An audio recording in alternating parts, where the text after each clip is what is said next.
கூட்டணிக்கு வாங்க வாங்கன்னு சொல்லிட்டு எல்லாருக்கிட்டேயும் போய் அழைப்பு விடுத்து பார்த்துருக்காரு விஜய்.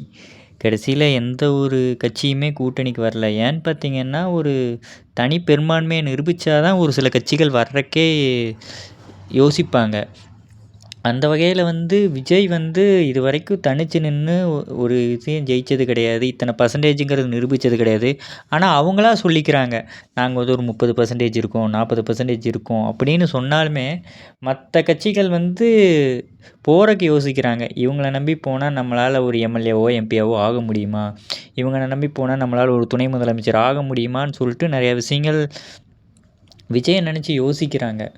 அதனாலேயே அந்த கட்சிக்கு கூட்டணிகள் இப்போ வரைக்கும் வராமல் இருக்குது.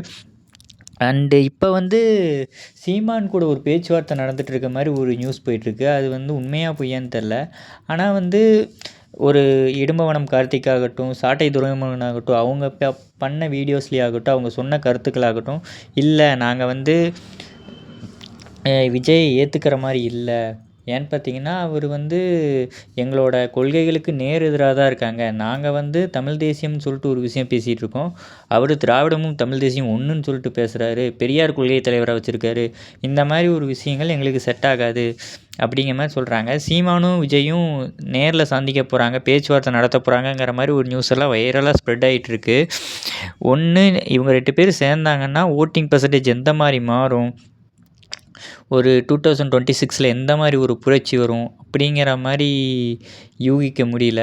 அண்டு விஜயோட கொள்கைக்கு நேர் ஆப்போசிட்டில் தான் இவர் இருக்கார், சீமான் இருக்கார். 2 பேரும் சேருவாங்கங்கிறது என்னை பொறுத்த வரைக்கும் நம்பிக்கையே இல்லை.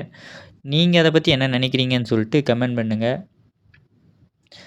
ஆனால் சீமான் தனித்து நிற்கிறது மட்டும்தான் வெற்றின்னு நான் நினைக்கிறேன். ஏன்னா தனித்து நின்னா தான் பெரும்பான்மையை காட்ட முடியும். அவர் வருஷம் தனித்து தான் நின்றுட்டுருக்காரு. இதிலே ஓட்டிங் பர்சன்டேஜ் டிக்ரீஸ் ஆகிட்டு தான் இருக்குது. வெயிட் பண்ணி பார்ப்போம்.